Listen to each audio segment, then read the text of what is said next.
All right, so to kind of continue with the story, my point is, if my mom and dad would have just talked to me, like I was talking to my friend the other day, and he was saying like, hey, a mom is supposed to comfort her son. She's supposed to be there, support him, listen to him. And what happened was, my mom was like that my whole life. Like I said, when I was the best basketball player in the country, the best soccer, best baseball, everything, my mom loved me. But after the shoot away machine messed up my shot, again, my mom's like, what's wrong with you? What happened? And in her mind, as she told me later, she said, you couldn't handle the pressure. You couldn't handle the pressure and you lost it. You became mentally ill. That's what happened to you. That's why your shot got messed up. That's what she wanted to believe. But that's not the case. That wasn't true. So, but then she switched on me because, like I said, at that time, I needed help from my dad. The shoot away messed up my shot. My dad helped me my whole life. And my dad was telling me to do the wrong thing. So it's making me shoot my left foot from my right. I'm not going to go into details. But picking the ball off the rack, it makes you shoot wrong. Then my dad he was like, okay, we'll just pick the ball off the rack and put your left foot forward and your right foot to the side, to the left. And he told me to do the exact wrong thing. Whereas before I put my left foot to the side, my right foot forward, completely messed up my shot completely. And I can go into more details, but I don't want to make good shooters think. But I'm going to get more into details a little bit later, but I'm not going to make good shooters think. So I'm not going to go into the details. And it's going to be difficult for me to explain what happened without me going into details, but I don't want to make good shooters think. So messed up my shot, and then I needed my dad's help. And my dad was like, I'm shooting in the backyard. He's like, well, you're shooting square. What's wrong with you? You're shooting square. And I'm like, I don't know. I'm just shooting.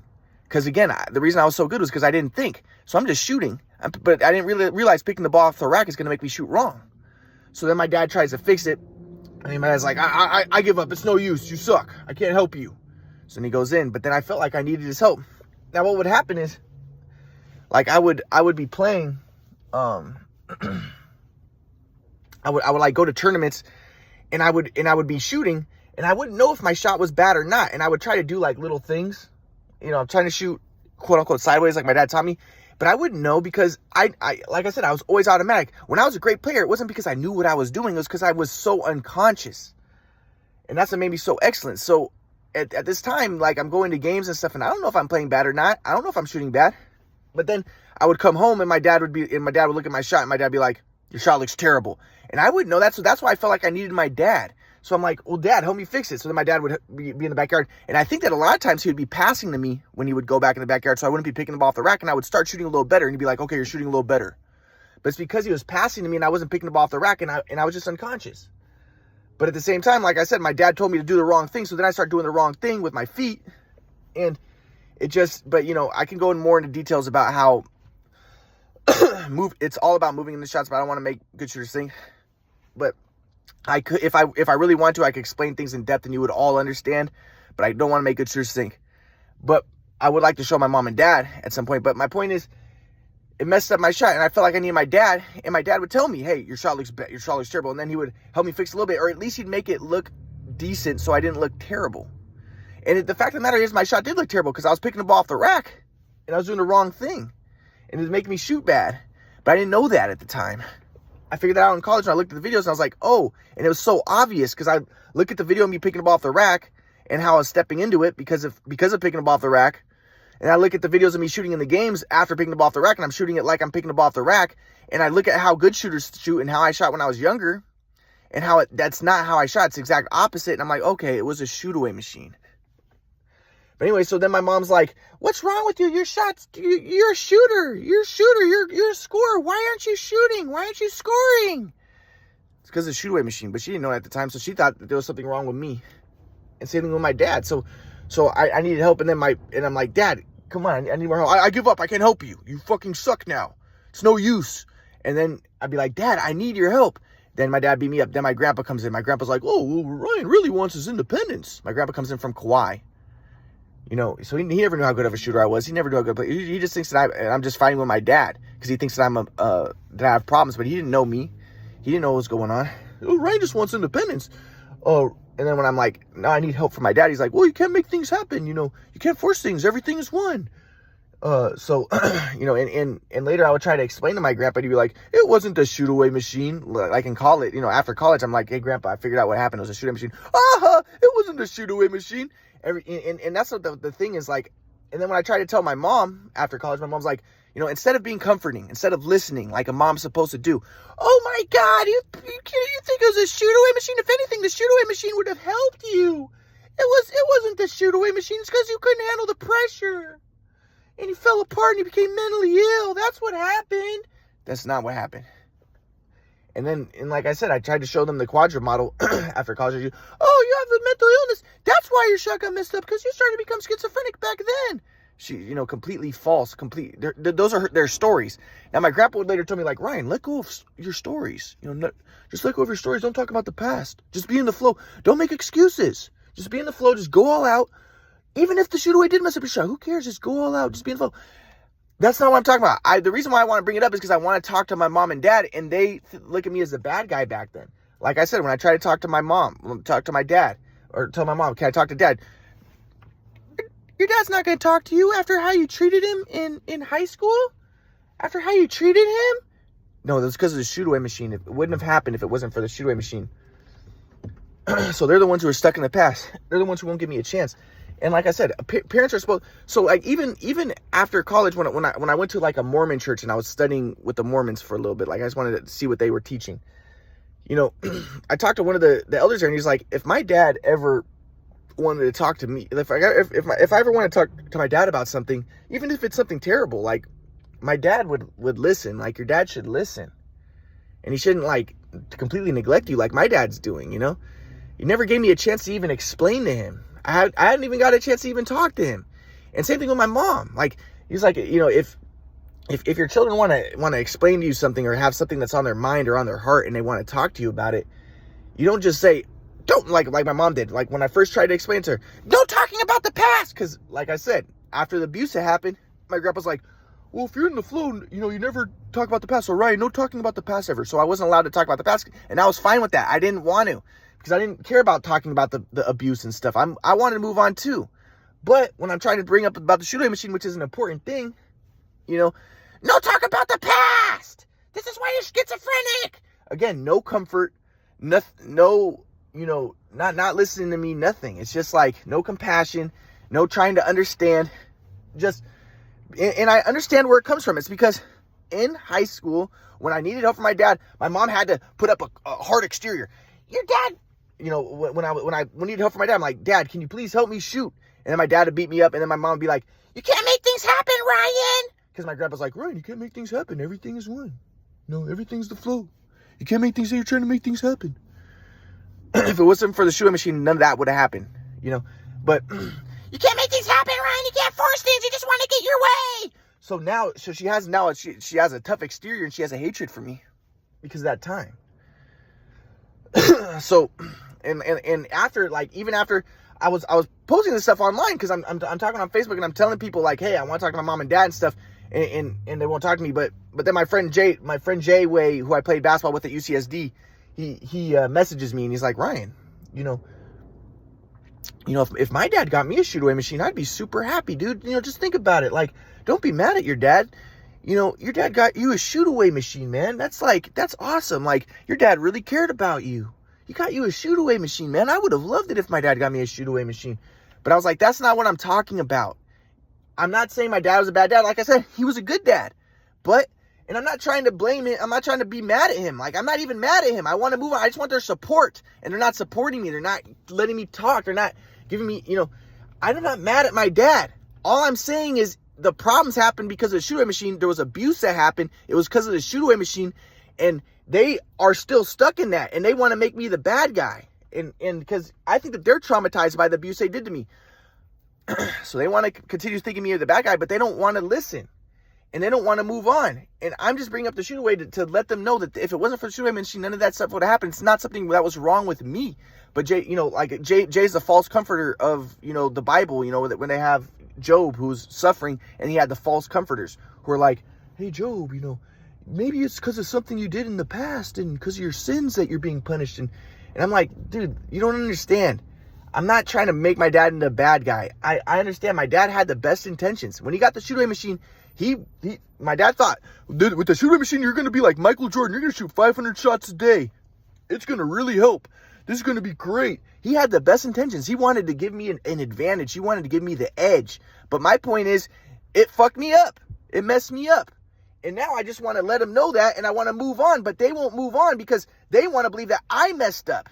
And they want to believe that I had problems. When if it wasn't for the shoot away machine, none of the bad stuff would have happened. I would have been great with basketball. There would have been no fights with the shot. It was all because I wanted to fix my shot, and it was because of the shoot away machine.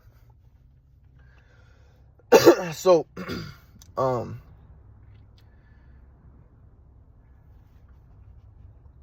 like I said, okay, so I'll just give some examples of like what happened in high school. So when my shot got messed up and I'm trying to fix it, whatever. I remember at one point, when my dad was like, well, I had a friend, and he told me, one of his doctor friends or something, that he hated his children. And I never understood. I always thought that was so evil because, because he loved me. How could you hate your children? But now I understand. So my dad's trying to justify to himself. Oh, it's normal for parents to hate their children. And my grandpa comes and he's like, oh, this is normal. This happens a lot in high school where kids try to rebel and they just want independence. That's what Ryan wants. He just wants independence. That's why he's fighting. No, it was because of the shoot away machine. So they're trying to justify him. So my mom's trying to justify too. Oh, that must be it. Oh yeah, he must just want independence. I don't know. Just get him independent. Just get him out of my life. Eh. No, it was a shoot away machine. So, I wasn't one of those kids. I was never a rebellious kid. I never did drugs. I never smoked. I wasn't rebellious. I never smoked weed. I still have never even drank alcohol. So it's like, it was a shoot away machine. So, but then the point is, and then I remember like at one point my dad was like, after my dad came home from work and he was like, I'm going to kill myself. And he was like, I was thinking today at work that I was going to inject my veins, with one of those shots and just kill myself. Because he was so distraught about what was going on, that my shot got messed up, about the, all the stuff that was going on. He thought I was going to play in the NBA. He loved me. That's why he got he thought I was going to play in the NBA. He thought that everything was going to be wonderful. And, he would go to all my games. Like I said, when I was younger, he went to every single one of my games, never missed a game. I played all over the country. I was playing on the best teams in the country. And he'd sit there and he'd be sitting all cool, like, yeah, that's my son, and he's all cool. And then, everything fell apart. And it's sad, but the reason why was because he got the shoot away machine. It really is, But it really is. That is the only reason. Because I was unconscious. I was the best. And I stayed unconscious. And even when I had the shoot away machine, I was still unconscious. It was just making me shoot wrong. So, and then my dad tried to fix it and told me to do the wrong thing. So, if it wasn't for the shoot away machine, none of that stuff would have happened. But then, yeah, like I said, but then, what was I going to get to next? Yeah, so then my grandpa's like, after college, and then, I would say like, okay, so like I said, let me think. What do I want to talk about? Oh, but, and also the other thing is like, if my mom and dad would have just talked to me, all the crazy stuff wouldn't happen. The reason why this stuff went crazy was because, like I said, I just wanted to talk to my mom and dad. I wanted to tell my mom and dad about the shoot away machine, but I wasn't allowed to talk about the past because my grandpa came up with that rule after the abuse. If you're in the flow, you never talk about the past because you're in the eternal moment.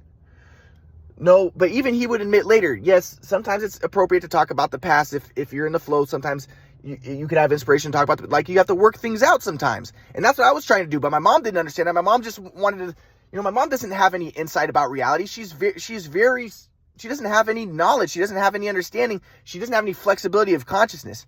So she just hears, no talk. She hears me mention shooting. Don't talk about the past. She's crazy. She's a definition of crazy. I'm trying to, but like I said, I hope that she can, the difference between her and me is like, I want her to recover and I want to just move on. She doesn't. So,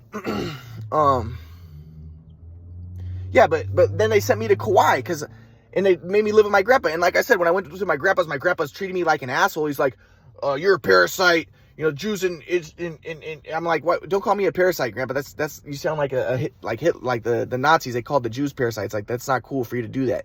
And my grandpa's like, the Jews were parasites in Germany, and then I became like more leftist communist, anti my grandpa, because I thought my grandpa was a fascist, and anti-religious because my grandpa was trying to teach me religion, like, faith. But my grandpa would be like, it's not faith in God, it's faith in the flow. And but then I wanted to like make the black people and the Jews the better people because I felt that my grandpa was a white supremacist because he's like an Ayn Rand fan. Now I realize, now I have deeper understanding, but at the time I just thought my grandpa was a white supremacist.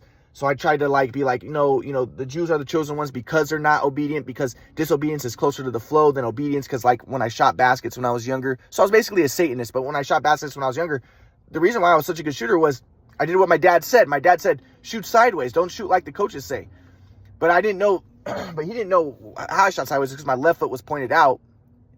And he, like I said, he knew, so I would shoot sideways, but I had my left foot pointed out. But then with the shoot away machine, he told me to put my left foot forward, my right foot pointed to right. So to the left, he messed up my shot. But anyways, the flow is not obedience. So I didn't listen to the coaches, and that's why I was the best. But I listened to my dad, but I didn't listen to the coaches. So, I'm like, yeah, disobedience is closer to the flow, and that's why the Jews are the chosen people. And, that's why God made Adam the chosen man, because he knew that he would disobey, because disobedience is closer to the flow. And I was kind of a leftist. I was kind of a Satanist, anti-religion. You can say I was like a Freemason, even though I was never a Freemason, but like I was like a Freemason, like people would call a Freemason, Satanist, anti-religious, because I saw religion as white supremacy. But now I have a deeper understanding, and I'm not an anti-white communist anymore. But at the time, but anyways, if I wasn't forced to go to Kauai, none of that would have happened, because I just wanted to talk to my mom and dad. If my mom and dad, like I said, I wanted to go to go to college, or I already graduated from college. That's the thing. Like I said, when I was in college, I graduated from college, and I wanted to get a master's degree, but mom was like, "You can't get a master's degree. You have schizophrenia. You have to go to Kauai and live with your grandpa." I'm like, "Can you help me?" "No, you need to go to Kauai and live with your grandpa and take medicine." So they forced me to Kauai, and that's when all this crazy stuff happened. Because that's when, and I asked my mom, "Can you guys help me get basketball videos of when I was younger?" Because I wanted to study the swag flow, because even this is the problem. When I discovered the quadrant model and I showed my mom and dad, my mom was like, "Oh my God, you have schizophrenia." And then they left me, and I lost 30 basketball DVDs.